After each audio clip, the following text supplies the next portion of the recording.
নমস্কার,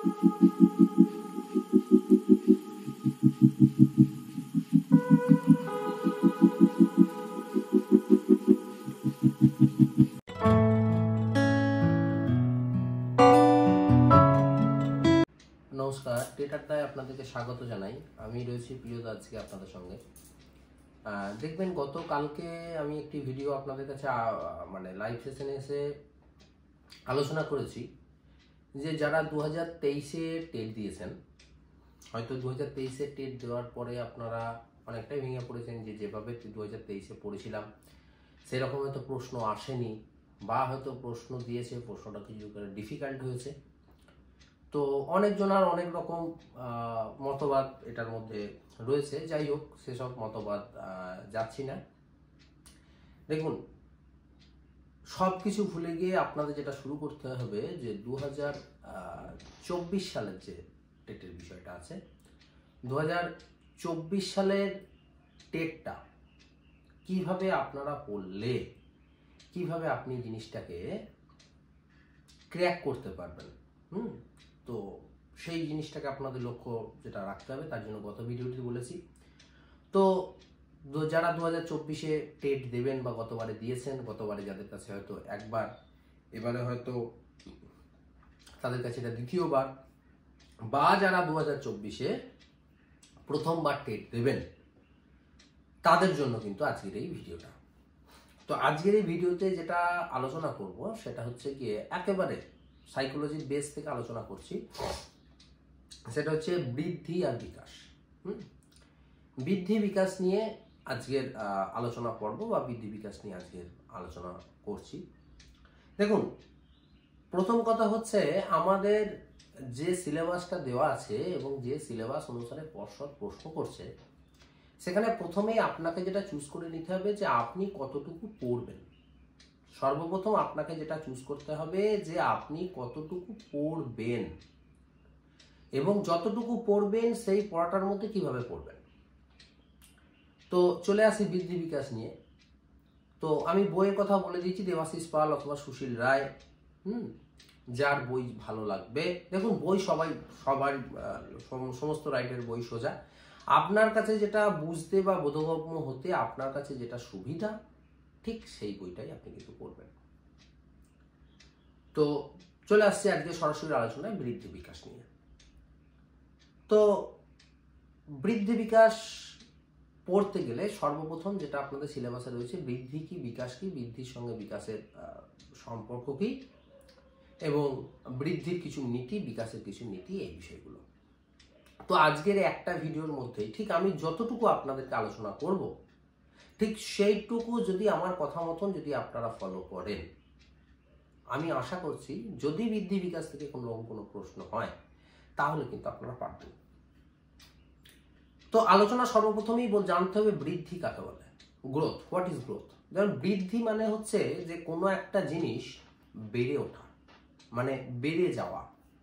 দেখুন, এই বৃদ্ধি জিনিসটা যারা বোঝেন না, যারা বোঝেন তাদের জন্য খুব ভালো, যারা বোঝেন না তাদের ক্ষেত্রে বলি যে বৃদ্ধি শুধুমাত্র যে মানুষের হয় তা কিন্তু নয়। দেখুন, একটা বাঘের বাচ্চা বা একটা কুকুরের ছানা বা যে কোনো ধরনের পাখির বাচ্চা এবং একটা গাছ, আপনি যখন একটা গাছকে প্রথমে পুঁতবেন, সেই গাছটা তো আস্তে আস্তে বড় হবে, গাছটার আকারে বাড়বে, তার শাখা পোশাখা ডালপালা এটা বাড়বে। যেমন একটা মানুষ প্রথমে আস্তে আস্তে বাড়ছে, বেড়ে উঠছে, লম্বায় বাড়ছে, আকারে বাড়ছে, ওয়েটে বাড়ছে, হাইটে বাড়ছে। এই ধরনের যে বেড়ে যাওয়ার বিষয়টাকে, এই বিষয়টাকে বলা হচ্ছে বৃদ্ধি। যেমন একটা গাছ লাগানোর পরে গাছটা ডালপালা সমেত, যে তার শাখা পোশাখা নিয়ে যেভাবে গাছটা বাড়ছে, এই বিষয়টাকে বলা হচ্ছে বৃদ্ধি। তো এক কথায় বৃদ্ধি বলতে কোনো কিছুকে বেড়ে ওঠাকে বোঝানো হয়, এবং সেটা হাইট, ওয়েট ইত্যাদি। আর বিকাশ কোনটা বলা হচ্ছে, সর্বপ্রথম জানতে হবে বিকাশ কোন জিনিসটা বলা হচ্ছে। না, বিকাশ হচ্ছে যে আপনার এই জীবনধারার মধ্যে যে পরিবর্তন হচ্ছে, জীবনধারার মধ্যে যে পরিবর্তন হচ্ছে, এবং আপনি পরিবেশ থেকে হোক, আপনি বংশধারা থেকে হোক, যেভাবে আপনি কোনো কিছু জিনিস জানছেন এবং জানার পরে সে তার সামনে আপনি মিথস্ক্রিয়া করে আপনার যে জ্ঞানটা অর্জন হচ্ছে, তাকেই বলা হচ্ছে বিকাশ। এবার জানতে হবে যে বিকাশ কত প্রকার। বিকাশ অনেক প্রকারের আছে। যেমন ধরুন জ্ঞানগত বিকাশ রয়েছে, নৈতিক বিকাশ রয়েছে, সামাজিক বিকাশ রয়েছে, প্রাক্ষবিক বিকাশ রয়েছে, ভাষাগত বিকাশ রয়েছে, এরকম প্রত্যেক ধরনের একটা বিকাশ রয়েছে। এবং আমাদের সিলেবাসের মধ্যে প্রত্যেকটা, যেমন পিঁয়াজের জ্ঞানমূলক বিকাশ, কোহলবার্গের নৈতিক বিকাশ, এরিক এরিকসনের ফ্রয়েডের সামাজিক বিকাশ রয়েছে, তারপরে ধরুন ভাষার বিকাশ রয়েছে, এই ধরনের যে বিষয়গুলো আছে। তো প্রথমে আপনাদের যেটা করতে হবে, বৃদ্ধি কাকে বলে, বিকাশ কাকে বলে, সম্পূর্ণ বিষয়টা সম্পূর্ণভাবে আপনাদের কিন্তু জেনে নিতে হবে। এই বৃদ্ধি বিকাশটা সম্পূর্ণভাবে জানার পরে আপনাকে যেটা করতে হবে, যে বৃদ্ধির কিছু নীতি আছে, কিছু বৈশিষ্ট্য আছে, সেগুলোকে পড়তে হবে। যেমন বৃদ্ধির কি কি বৈশিষ্ট্য আছে, দেখুন বৃদ্ধির বৈশিষ্ট্য বলতে যে বৃদ্ধিকে চোখে দেখা যায়। কিরকম বলছে, বৃদ্ধির একটি অন্যতম গুরুত্বপূর্ণ বৈশিষ্ট্য, বৃদ্ধি গুণমানগত, পরিমাণগত। বৃদ্ধি হচ্ছে পরিমাণগত, বিকাশ হচ্ছে গুণমানগত। তো বৃদ্ধিকে চোখে দেখা যায়। দেখুন একটা ছেলেকে আপনি 2 বছর আগে দেখেছেন সে 3 ফুট, 2 বছর পরে সে 5 ফুট, তাহলে এই যে বেড়ে যাবে আপনি চোখে দেখতে পাচ্ছেন। কিন্তু বিকাশটাকে আপনি কখনো চোখে দেখতে পাবেন না। কারণটা কি, বিকাশকে আপনি চোখে দেখতে কি জন্য পাবেন না? ধরুন আপনি একটা মানুষের মধ্যে কতটুকু জ্ঞান অর্জন হয়েছে, সেটা আপনি কি করে বুঝবেন? আপনি কি চোখে দেখে বলতে পারবেন যে তার মধ্যে কতটুকু জ্ঞান রয়েছে? কখনো বলতে পারবেন না। তাহলে বিকাশটা, তার মধ্যে যে বিকাশটা বেড়েছে, বিকাশটা যে ক্রমপর্যমান দ্বারা এবং ধারাবাহিকভাবে যে বেড়েছে, এইটা বোঝার জন্য আপনাকে কি করতে হবে? তো এটা বোঝার জন্য তার জ্ঞানগত মাত্রাটা বা তার নৈতিক বিকাশটা, বা ধরুন ভাষার বিকাশটা আপনি কি করে বুঝবেন? তার সঙ্গে কথা বললে তার কথাবার্তায় বা বাচনিক বিকাশে যেটা বোঝা যায়, সেটাই হচ্ছে কি আপনার ভাষার বিকাশ। জ্ঞানগত বিকাশ, তাকে একটা কোনো কাজ দিলেন বা তার সঙ্গে একটা যুক্তিতর্কে যখন আপনি বসলেন, এই বিষয়গুলো যখন আপনি বসবেন, তখন কিন্তু আপনি বুঝতে পারবেন তার ভেতরে কতটা জ্ঞানগত বিকাশ। যে নৈতিক বিকাশ, তার সঙ্গে একটা নৈতিক বিষয় নিয়ে আপনি যখন আলোচনা করবেন, তখন আপনি বুঝতে পারবেন তার মধ্যে কতটা নৈতিক বিকাশ হয়েছে। তো এই বৃদ্ধির কিছু বৈশিষ্ট্য, যেমন বৃদ্ধিকে চোখে দেখা যায়। বৃদ্ধি হচ্ছে গিয়ে জীবনের প্রথম অবস্থায় বৃদ্ধি খুব দ্রুত হয়। তারপরে কিছুটা অবস্থায় বৃদ্ধি কিছুটা থেমে যায়, তারপর আবার বৃদ্ধি চলে যায়। অর্থাৎ বৃদ্ধি কিন্তু একটা সময় পর্যন্ত যায়, একটা সময় পর্যন্ত গিয়ে কিন্তু বৃদ্ধিটা থেমে যায়। কিন্তু বিকাশ হচ্ছে কেমন? বিকাশ হচ্ছে গিয়ে আমৃত্যু পর্যন্ত, গর্ভাবস্থা থেকে আমৃত্যু পর্যন্ত কিন্তু বিকাশ কিন্তু চলতে থাকছে। যদি বলেন আমৃত্যু পর্যন্ত স্যার কিভাবে বিকাশ হচ্ছে, দেখুন আপনি 70 বছর বয়স বা 80 বছর বয়সে গিয়েও আপনি যখন একটা বই পড়ছেন, সেখান থেকে আপনি একটা নতুন তথ্য সংগ্রহ করলেন, সেখান থেকে আপনার একটা জ্ঞান হলো, তাহলে তো আপনার জ্ঞানগত বিকাশ হলোই বলা যায়। সামাজিক বিকাশ, ধরুন এখনকার দিনে 80 ইয়ার্সের যাদের এজ, তাদের সময়ে, তারা যখন 20 বছর ছিল, তাদের সময় সমাজের অবস্থাটা একরকম ছিল। এখন থেকে সমাজটা অনেকটা ডেভেলপমেন্ট হয়েছে, তাহলে সমাজ থেকে তারা আরো নতুন নতুন কিছু জানতে পারছে। উন্নতি অবনতি দুটোই হচ্ছে। এই যে জ্ঞানগুলো পাচ্ছে, তাহলে তার সামাজিক বিকাশ হচ্ছে। সেই জন্য বিকাশ কতদিন? যতদিন না পর্যন্ত আপনি মারা যাচ্ছেন বা একটা প্রাণী মারা যাচ্ছে, ততদিন পর্যন্ত তার কিন্তু বিকাশটা বেড়ে যাচ্ছে। অতএব বৃদ্ধির এই নীতিগুলো আপনাকে ভালো করে পড়তে হবে, এবং বিকাশের এই নীতিগুলো কিন্তু আপনাকে কিন্তু খুব সুন্দরভাবে যথেচ্ছভাবে কিন্তু আপনাকে কিন্তু পড়তে হবে। এইবারে চলে আসি যে স্যার তাহলে প্রশ্ন কোথা থেকে আসে। দেখুন একেবারে যদি বলেন যে হাতে কলমে স্যার প্রশ্নের সাজেশন নেবো, বা আমি ঠিক বৃদ্ধি বিকাশের এই জায়গাটুকু পড়লেই আবার প্রশ্ন আসবে, তাহলে অবশ্যই আমি বলবো যে বিকাশের কতগুলো নীতি রয়েছে, সেই নীতিগুলোকে আপনাকে পড়তে হবে। যেমন ধরুন আপনারা যারা 17 সালে টেট দিয়েছেন বা 22 সালে টেট দিয়েছেন, দেখবেন বিকাশ থেকে একটা প্রশ্ন বারবার দেয় যে দৈহের বিকাশ বা দৈহিক বিকাশটা কেমন হয়। তার দুটো টার্ম আছে, একটা হচ্ছে সেফালোকোটাল, একটা হচ্ছে প্রক্সিডোমেস্টিয়াল। তো সেফালোকোটালটা কি বলছে? মানুষের বিকাশটা শুরু হচ্ছে কোথা থেকে? মাথা থেকে, এবং শেষ হচ্ছে পায়ের দিকে। এই যে মাথার থেকে শুরু হয়ে যে পায়ের দিকে যে চলে, বিকাশটা যে ক্রমবর্ধমান ভাবে এগিয়ে যাচ্ছে, এই বিষয়টাকে বলা হচ্ছে সেফালোকোটাল। আর প্রক্সিডোমেস্টিয়ালটা কি না? প্রক্সিডোমেস্টিয়ালটা হচ্ছে যে বিকাশটা যখন দেহের কেন্দ্র থেকে শুরু হয়ে যখন পরিধির দিকে এগিয়ে যাচ্ছে, দেহের মধ্যবর্তী অংশ থেকে শুরু করে যখন পরিধির দিকে যখন এগিয়ে যাচ্ছে, তাকে বলা হচ্ছে প্রক্সিডোমেস্টিয়াল। এই যে বিকাশের এই যে নীতিগুলো। তারপরে ধরুন বিকাশ থেকে আর একটা প্রশ্ন গুরুত্ব সহকারে আসতে পারে, সেটা হচ্ছে কি বিকাশের বহুত্ব। বিকাশের বহুত্ব কি? না, বিকাশের বহুত্ব হচ্ছে কি, একটা বিকাশের সাথে সাথে আরো অন্যান্য সকল বিকাশ কিন্তু একইভাবে চলে থাকে। এই একটা বিষয় প্রশ্ন আসতে পারে। আর একটা বিষয় প্রশ্ন আসতে পারে যে বিকাশের আন্তঃব্যক্তি পার্থক্য ও অন্তঃব্যক্তি পার্থক্য কেমন। দেখুন, আন্তঃব্যক্তির অন্তঃব্যক্তি পার্থক্য কি? যেমন অন্তঃব্যক্তি পার্থক্য হচ্ছে যখন আপনার মধ্যে যখন কোনো কিছু বিকাশ হচ্ছে। আন্তঃব্যক্তি মানে কি, যখন দুটো ব্যক্তির মধ্যে যখন আপনি পার্থক্য করছেন, যে আপনি দুটো ব্যক্তিকে কম্প্রোমাইজ করছেন, পি এবং কিউ দুটো ব্যক্তি আছে, তো পি এর দেখা গেল জ্ঞানগত বিকাশটা 80%, কিউ এর জ্ঞানগত বিকাশটা 70%। কেমন? ধরুন এম এর এবার এম আর এন এর সঙ্গে করছেন, যে এম এর নৈতিক বিকাশের পরিমাণ 60%, কিন্তু এন এর নৈতিক বিকাশের পরিমাণ 80%। এই যে দুটো পার্থক্য, এটা হচ্ছে আন্তঃব্যক্তি। ডবঝনস্কি এই দুটো কিন্তু একটা কিন্তু কথা কিন্তু বলেছেন। অতএব বৃদ্ধি বিকাশ থেকে আমি এক কথাই বলবো যে আমার দীর্ঘ 4-5 বছরের টেট পড়ানোর অভিজ্ঞতা থেকে আমি যতবারই, 4-5 বছর কেন, তারও বেশি বলতে পারা যায়, প্রায় 2016 থেকে আজকে 24, 8 বছর অভিজ্ঞতা থেকে আমি যেটাকে আপনাদেরকে বলতে পারি, সেটা হচ্ছে গিয়ে বৃদ্ধি বিকাশ থেকে যদি আপনাদের প্রশ্ন যদি একেবারে কমন পেতে চান, অবশ্যই বিকাশের নীতিগুলো পড়বেন, বিকাশের বৈশিষ্ট্যগুলোকে পড়বেন, বৃদ্ধির বৈশিষ্ট্যগুলোকে পড়বেন, এগুলোকে পড়বেন। এবার কিছু জন প্রশ্ন করেন যে স্যার তাহলে জীবন বিকাশের স্তর কি পড়বো না? পিকুমুনেসের যে 10টি স্তর আছে, আর্নেস্ট জোনসের যে স্তর আছে, রুশোর যে 4টে স্তর রয়েছে, হ্যাঁ অবশ্যই পড়বেন। কিন্তু দেখুন, প্রাইমারি পর্ষদ কোথা থেকে প্রশ্ন করবে সেটা না আপনি জানেন না আমি জানি, কিন্তু ইম্পর্টেন্স ওয়াইজ যে প্রশ্নগুলো ধারাবাহিকতাভাবে কয়েকটা বছর দিয়ে গেছে, সেই প্রশ্নগুলোর দিকে আমরা আগে ফোকাস দেবো।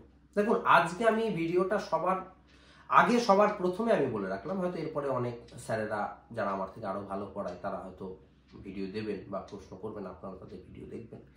সেই অনুযায়ী আমি একটা কথা বলি যে এটাকে লিখে রাখুন, যদি বৃদ্ধি বিকাশ থেকে প্রশ্ন দেয় তাহলে কিন্তু ওই যে বৃদ্ধির সেফালোপোডাল এবং প্রক্সিডোমিস্টিয়াল বৃদ্ধির বহুত্ব, আন্তঃব্যক্তি পার্থক্য, অন্তঃব্যক্তি পার্থক্য, এই ধরনের কিন্তু প্রশ্নগুলো কিন্তু আসবে। দেখুন, আর কি কি প্রশ্ন আপনাদেরকে অ্যাভয়েড করতে হবে, যে প্রশ্নগুলো এতকাল টেট হয়েছে কিন্তু দেয়নি, কিন্তু আপনারা সেই প্রশ্নগুলো পড়েন। যেমন কত বছর বয়সে একটা ছেলে হাঁটতে পারে, কত বছর বয়সে একটা ছেলে দাঁড়াতে পারে, কত বছর বয়সে একটা ছেলে বসতে পারে, এ ধরনের প্রশ্নগুলো আপনারা কিন্তু সম্পূর্ণভাবে এড়িয়ে যান। হ্যাঁ, জাস্ট রিডিং ওয়াইজ আপনারা পড়ুন, কিন্তু পড়ুন। এরপরে আরেকটা বিষয়, বৃদ্ধি বিকাশের সঙ্গে আরেকটা বিষয় কিন্তু সব থেকে যেটা অঙ্গ প্রত্যঙ্গভাবে জড়িয়ে রয়েছে, সেই বিষয়টাকে একটু বলে দিই, সেটা হচ্ছে কি পরিণমন। পরিণমন বা ম্যাচুরেশন। পরিণমনটা কি? পরিণমন কাকে বলে? পরিণমন কাকে বলে এক কথায় সোজা বাংলায় বলতে গেলে, কোনো কিছু কাজ করার জন্য যে জিনিসটার প্রয়োজন সেই জিনিসটা ম্যাচিউর হতে হয়। লাইক এক্সাম্পল, আমি হাত দিয়ে, এই হাতের দুটো আঙুলকে দিয়ে আমি কলম ধরে লিখব, তাহলে কলম ধরার জন্য আমার এই হাতের দুটো আঙুলকে কিন্তু পরিস্পুষ্ট হতে হবে। যতক্ষণ না আমার আঙুল দুটো পরিস্পুষ্ট অর্থাৎ ম্যাচুরিটি হচ্ছে, ততক্ষণ কিন্তু আমি কিন্তু কাজ করতে পারবো না। যেমন ধরুন, আরো বলি, ধরুন দৌড়ানোর জন্য আমাদের পায়ের পেশি শক্ত হতে হবে, পাটাকে পরিস্পুষ্ট হতে হবে। সাঁতার কাটার জন্য আমাদের হাত এবং পা দুটোকে পরিপুষ্ট হতে হবে। অর্থাৎ পরিণমন তাকেই বলা হয় যে দেহের পরিণমন তাকেই আপনারা বলবেন যে কোনো কাজ করতে গেলে যে অঙ্গটা বা যে বস্তুটার প্রয়োজন হয় সেই বস্তুটাকে একেবারে পুরোপুরি ম্যাচুরেশন কিন্তু আনতে হবে। এই ম্যাচুরেশন যদি আপনার পুরোপুরি চলে আসে, তবেই কিন্তু সেই জিনিসটা দ্বারা বা সেই অঙ্গটা দ্বারা আপনি কিন্তু কাজ করতে পারবেন, নচেত কিন্তু পারবেন না। যেমন ধরুন, আপনি যদি পড়তে চান, তাহলে আপনার চোখের কিন্তু আগে ম্যাচুরিটি আসতে হবে। যদি আপনি চোখে যদি ভালো করে নাই দেখতে পান, তাহলে কি আপনি পড়তে পারবেন না। ধরুন, গান করতে গেলে আমাদের গলাটাকে ক্লিয়ার থাকতে হবে। এই যে বিষয়গুলোকে অ্যাকচুয়ালি বলা হচ্ছে ম্যাচুরেশন বা পরিণমন। এইখানে একটা জিনিস কিন্তু খুব গুরুত্বপূর্ণ প্রশ্ন আসে, যেটা আমি দেখুন একবারে আমার কাছে বই দেখতে পাচ্ছেন, বই অনেকেই আছে, কিন্তু ঘটনা হচ্ছে যে আমি কিন্তু কোনো বই সেভাবে দেখে কিন্তু আমি পড়াই না। কারণ কেন পড়াই না আমি আপনাকে বলছি, যে প্রথমত সাইকোলজি এমন একটা সাবজেক্ট, অনেকজনেরই সায়েন্স ব্যাকগ্রাউন্ড আছে, অনেকজনের আর্টস থাকলেও সাইকোলজি থাকে না। এবার ওই বইয়ের যা লেখাগুলো আছে সেই লেখাগুলো যদি আপনি পড়তে চান আপনার মাথা কিন্তু এমনি কিন্তু ঘেটে যাবে। আমি যে অনলাইন ব্যাচে পড়াই, আমার যে ব্যাচটি আছে সেই ব্যাচেও কিন্তু আমি ঠিক উইদাউট বুকসই পড়াই, কিন্তু আমি যে বিষয়গুলো বলবো এই বিষয়গুলো আপনারা যখন ভিডিওতে দেখবেন তখন কিন্তু একটা জিনিস কিন্তু আপনারা খুব ভালো করে ফলো করে দেখতে পাবেন যে আমি যেগুলো বলছি সেটা সব কিন্তু বইয়ের সঙ্গে মিলে গেছে। সুতরাং সাইকোলজিটাকে এমনভাবে আপনাদের পড়তে হবে যে একবারে আমি ঠিক আপনাদের সঙ্গে যেভাবে সহজ সরল ভাষায় যেভাবে ব্যক্ত করার চেষ্টা করছি ঠিক সেইভাবে কিন্তু সরল ভাষায় পড়বেন। আমার যেসব ছাত্রছাত্রীরা গ্রুপে পড়ে তারা কিন্তু এই সহজ সরল ভাষার জন্যই কিন্তু আমার কাছে পড়ে। তো সুতরাং একেবারে সহজ সরলভাবে পড়বেন। তো পরিণমন থেকে যেটা গুরুত্বপূর্ণ প্রশ্ন আমি আপনাদেরকে বলে দিই, সেটা হচ্ছে গিয়ে পরিণমন অনুশীলন নির্ভর নয় কেন? দেখুন আমি একটা কথা বলি আপনাকে, বিকাশে কিন্তু অনুশীলনের প্রয়োজন আছে। কিরকম? ধরুন আপনি গণিতে আপনার ভয় আছে, আপনি গণিত জানেন না, তাহলে গণিতটাকে আপনাকে অবসম্ভাবীভাবে বেশি বেশি করে প্র্যাকটিস করতে হবে। যত বেশি আপনি গণিত প্র্যাকটিস বা অনুশীলন করবেন তত আপনার গণিতে বেশি জ্ঞান হবে। কিন্তু পরিণমনে অনুশীলনের কেন প্রয়োজন হয় না বলি, হ্যাঁ, আপনি আপনার অনুশীলন ছাড়াই আপনার একটা সময় পর্যন্ত যখন হাত পায়ে যখন আপনার বৃদ্ধি হবে তার পাশাপাশি আপনার যে অঙ্গ প্রত্যঙ্গগুলো দরকার আছে সেগুলো কিন্তু আপনার কিন্তু অটোমেটিকলি কিন্তু পরিণমনে চলে আসবে। যেমন একটা কথা আপনাকে বলি, যেমন ধরুন আপনার লিখতে গেলে হাতের আঙুলটাকে আপনার শক্ত করে ধরতে হবে, তা আপনি কি করবেন? আঙুলটাকে নিয়ে এরকম এরকম করে নাড়াবেন, যার জন্য আঙুল শক্ত হবে কি? হবে না। এটা কি কখনো করা যায়? বা পাকস্থলীটাকে নিয়ে আপনি কোনোভাবে এক্সারসাইজ করতে পারবেন? হার্ট, ফুসফুস, এটাকে আপনি করতে পারবেন? এটাকে কিন্তু আপনি করতে পারবেন না। সেই জন্য পরিণমন হচ্ছে অনুশীলন নির্ভর নয়। এই একটা জিনিস কিন্তু আপনাদের মাথায় রাখতে হবে যে বিকাশ এবং পরিণমনের মধ্যে যেটা গুরুত্বপূর্ণ যেটা জায়গা রয়েছে সেই গুরুত্বপূর্ণ জায়গাটা হচ্ছে বিকাশ অনুশীলন নির্ভর এবং কিন্তু পরিণমন কিন্তু অনুশীলন নির্ভর কিন্তু নয়। ঠিক আপনাদেরকে আমি অতি সংক্ষিপ্তভাবে বৃদ্ধি, বিকাশ এবং পরিণমনটা সম্পর্কে আজকের প্রথম দিনের ভিডিওতে আমি আলোচনা করলাম।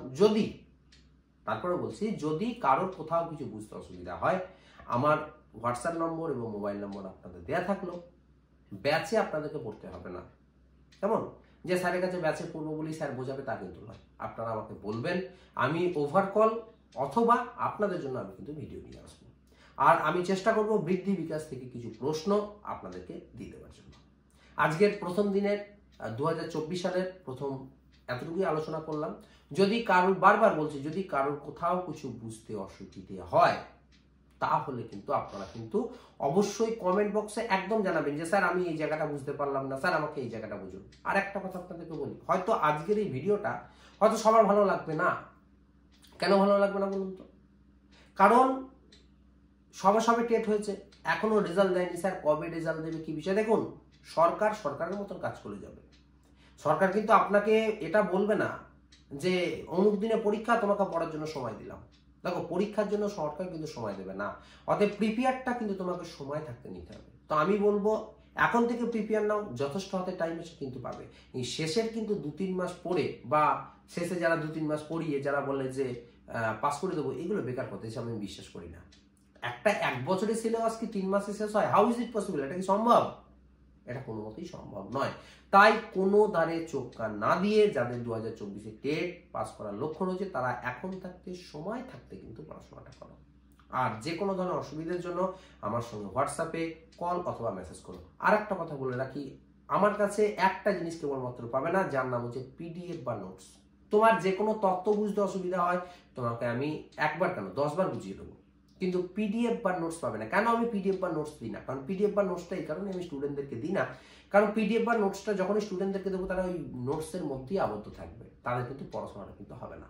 তাই পিডিএফ বা নোটস আমাকে কেউ ফোন করে চাইবে না, পিডিএফ বা নোটস কিন্তু আমি দিই না। ইভেন আমি গ্রুপে প্রশ্ন অ্যান্সার লিখে দিই, কিন্তু পিডিএফ বা নোটস আমি কিন্তু দিই না, বা কোনোবার কিন্তু পিডিএফ নোটস বার করি না। হ্যাঁ, ইভিএস এর পিডিএফ কয়েকটা রয়েছে, সেটা অন্য ব্যাপার।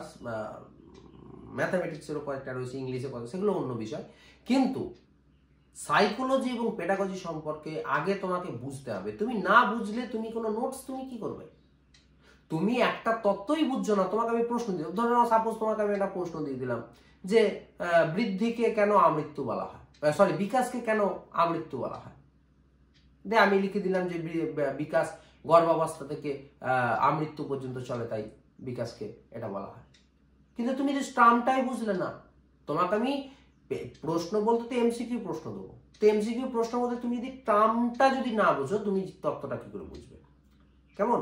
যেমন ধরো আমি তোমাকে বলে দিলাম যে জীবন বিকাশের কোন স্তরে বৃদ্ধিটা খুব দ্রুত হয়, না জীবন বিকাশের শৈশবকালে বৃদ্ধিটা দ্রুত হয়, তারপরে জন্ম থেকে 2.5 বছর পর্যন্ত দ্রুত হয়, 2.5 বছর থেকে হ্রাস হয়। তাই তোমাকে শৈশবকালেরটা বললাম, তোমাকে বাল্যকালেরটা আমি বললাম না, তোমাকে আমি কৈশোরকালেরটা বললাম না। তো দেখা গেল তুমি আমার থেকে নোটসটা নিয়ে শৈশবকালটা জেনেছো, বাল্যকালটা তুমি কোথায় পাবে? এগুলো চিন্তা করে দেখো। নোটস বা পিডিএফ নিয়ে কোনো দিনই কিছু করা যায় না, বিশেষ করে সাইকোলজি, পেডাগজি, অন্যান্য সাবজেক্টের কথা আমি বলতে পারবো না। সাইকোলজি এবং পেডাগজিতে কিন্তু নোটস নিয়ে কিন্তু কোনো কাজ হয় না। তাই আমি তোমাদেরকে বারবার একটা কথা বলছি যে নোটস বা পিডিএফ এর পেছনে না ঢুকে, দেখবে ম্যাক্সিমাম ছেলেপিলে কি করে, টেট পরীক্ষার আগে গুগলে গিয়ে সার্চ করে সাইকোলজি নোটস, এবার কিছু কিছু সাইট আছে তাদের মধ্যে প্রচুর এমসিকিউ প্রশ্ন দিয়ে দেয়। হ্যাঁ, যেমন ধরো একটা প্রশ্ন দিচ্ছে যে প্রাচীন অনুবর্তনের জনককে প্যাভলভ, সক্রিয় অনুবর্তনের জনককে স্কিনার, এর ট্রায়াল অ্যান্ড এরর তত্ত্ব কে লিখেছিল? থর্নডাইক। তারা মনে করছে কি বিরাট জিনিস পেয়ে গেলাম, কিন্তু এবারে প্রশ্নটা কি তারা কি চেয়ে দেখেছো যে থর্নডাইকের সঙ্গে কিভাবে কোহলারকে অ্যাড করে জিনিসটাকে দিয়েছে? এবারে প্রশ্নটা কি দেখেছো যে 5E সিকন মডেলে 5টা ই শুধু মুখস্থ করলে হচ্ছে না, ওই 5E সিকন মডেলে 5টা ই এর ভেতরে ডেপটা কি হয়েছে? অতএব যদি প্রাইমারি টেট যদি ভালো পাস করতে চাও, যদি সাইকোলজিতে যদি +20, হ্যাঁ এবারেও আমি ওপেন এই ভিডিওতে আমি বললাম যে আমার কাছে এবারে যারা পড়েছে, আমার কাছে গতবারে যারা পড়েছে তারা 20+ অন্তত সাইকোলজিতে পাবি, সে প্রশ্ন যত টাফই হোক। ইভেন আমার কাছে আমার যে স্টুডেন্ট হয়েছে প্রশান্ত লাইক, প্রশান্ত লাইকের বাড়ি হচ্ছে পুরুলিয়া, সে 25 থেকে 27 পর্যন্ত পাবে বলে আশা করছে। তো কি করে করছে? সে সেইভাবে ডেপথে পড়েছে। তো তাকে আমি কোনো না নোটস না কোনো পিডিএফ না কিছু কিন্তু দিইনি, কিচ্ছুটি আমি তাকে দিইনি, তাকে শুধু জাস্ট আমি বুঝিয়েছি এবং আমার গ্রুপে তাকে স্টাডি করিয়েছি। আমার পড়ানোর টেকনিকটার সঙ্গে সবার পড়ানো কিন্তু মিলবে না। দেখো ভাই, আমার কিন্তু এটা কোনো স্টুডিও নয়, দেখি বুঝতে পারছো আমার একটা সাধারণ জেনারেল স্টাডি রুম, এখানে বসে আমি নিজেও পড়ি, তোমাদেরকেও পড়াই, সব কিছুই করি, ঠিক আছে? তো এই পিডিএফ বা নোটসের পেছনে না দৌড়ে বাজারে গিয়ে সুন্দর করে দেবাশিস পাল অথবা সুশীল রায়ের একটা বই কেনো, তত্ত্বগুলো ভালো করে পড়ো, তুমিও সাইকোলজিতে 25 পাবে। আজকে আমার কথাটা মিলিয়ে নাও, হয়তো ভিডিওটা যারা প্রথম থেকে শেষ পর্যন্ত দেখবে না তারা হয়তো অনেক কিছু মিস করবে, তাদের প্রয়োজন নেই। তার কারণ আমি একটা তো নামি দামি সংস্থা নই, সাধারণ একটা পাতি একজন মাস্টারমশাই, আমার বাজারে অত নাম নেই। কিন্তু হ্যাঁ, আমার নামও দরকার নেই, বেনামেরও দরকার নেই। আমি একটাই জিনিসই চাই যে আমার ভিডিও দেখে যদি আজকে আর 5টা যদি বেকার ছেলে যদি সাহায্য হয়, তাতেই আমি খুশি, এটাতেই আমি খুশি। সেই জন্য বলছি তোমরা ভালো করে প্রথম থেকে পড়া শুরু করো, যে কোনো বিষয়ে হেল্প লাগলে তোমরা আমাকে ফোন করো, 24 আওয়ার্সই আমাকে পাবে, এতে কোনো সমস্যা নেই। আর যদি কিছু বলার থাকে কমেন্টে অবশ্যই জানাবে, ঠিক আছে? ততক্ষণের জন্য সকলে ভালো থাকবে। আর যারা যদি কেউ নতুন টেট দেয়, যদি মনে করো যে এই ভিডিওটা তাদের কাছে উপকার, তাদেরকে একটু শেয়ার করে দিও। ততক্ষণের জন্য ভালো থাকবে, সুস্থ থাকবে।